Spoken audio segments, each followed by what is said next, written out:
Hello everyone! It's me again! Bago ang lahat, ako muna ay magpakilala sa inyo. It's me again, Dunyang Hilaw at your service. Ayan, going po kami niyan sa sementeryo ng Afga guys para magsindi ng kandila sa aming minamahal. O diba? Magdala kami dyan ng kandila at mga kailangan sa paglilinis sa sementeryo. At ayan nga, ang aking anakis ay may daladalang baon. Kasi nga, pupunta pa kami ng bukid niyan sa bukid sa Santa Maria guys. So, na meron naman kaming ulam sa bahay. Kaya nagdala kami, sabi ko, magdala tayo ng ulam.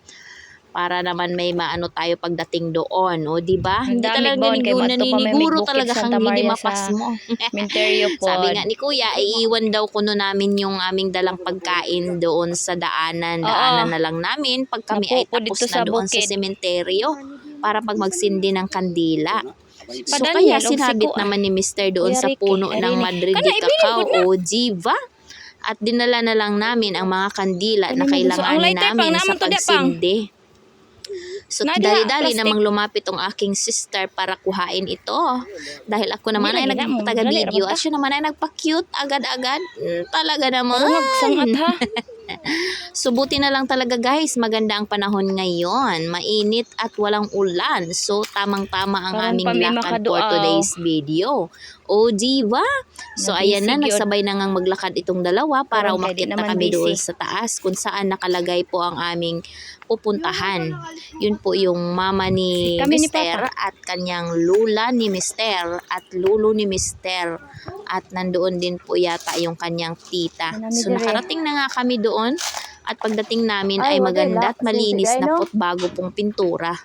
Mukhang may dumalaw rin po doon at naglinis. So yun nga, nagantay kaming hanggang sa mga lahati yung kandila bago kami umuwi. At sinilip namin yung mga gilid-gilid. Ayun, hindi kami nakapasok dahil nga nakapadlock po ito.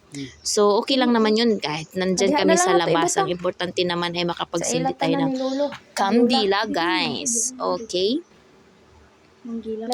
So ayun na nga hinahanap ng anak ko yung kung saan ang Tito Rini niya. Oo, sabi ko wala dyan ay nasa bukid pa. At yun nga ang pangalawa naming pupuntahan. So pagkatapos namin dyan ay umalis na din po kami kaagad. Nang pagkatapos namin ng 30 minutes ay umalis na rin kami dyan sa sementeryo ng Afga. Bumiyahe na kami papuntang bukid.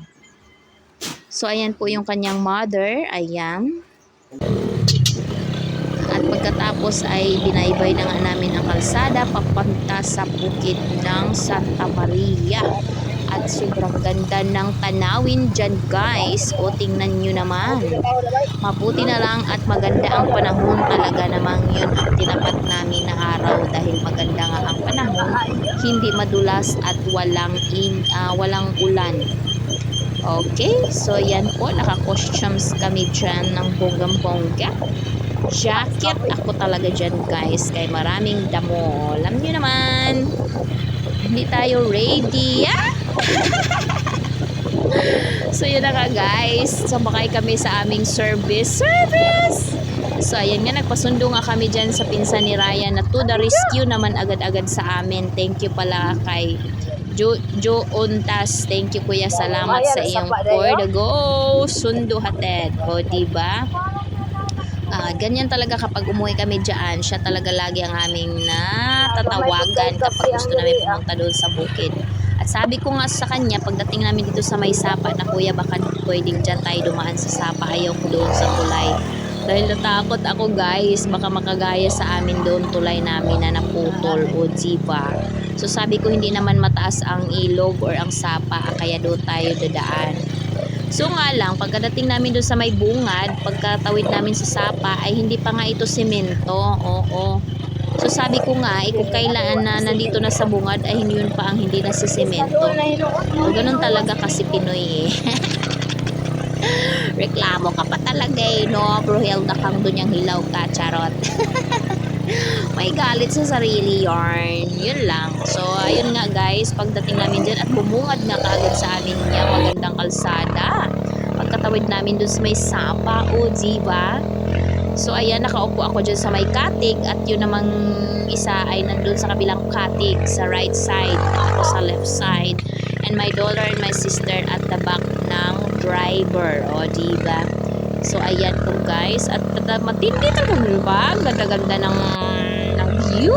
O diba? Kaya naman ang sarap-sarap umuwi ng probinsya. Yun nga lang, kapag may pera ka, diba? Pag wala, nga. So ayan yung anak ko, natawa siya kasi daw takot daw siyang malaglag. O diba, takot ka pa siyang malaglag niya, nasa gitna na nga si Ja, ambot na lang jud ni mo Jai. So ang sarap ng hangin. Well, kami ay nagbibiyahe, okay? So kami po ay paakyat na po kami niya ng bukid. So ang sosyal na ng bukid po dito sa kanila guys, dahil sementado na nga. So ayan, hindi po kagaya dati na kailangan mo pang bumaba ng motor kasi nga maraming bato, mag-atras abante ka kapag kayo ay nakasakay. So buti na lang talaga ang bilis ng rescue, ang bilis ng usad sa kanila guys, no? Maganda na ang kalsada. Sana all na lang. Mapasana all ka na lang talaga. Okay. So ayun guys, malapit na po akong makarating. So ito po ay part 1 ng video ko po. Sana po ay inyong panoorin at subaybayan po ako sa inyong support. Maraming salamat, maraming salamat ang bungang bongga. Nawa po ay lagi po kayong mag-share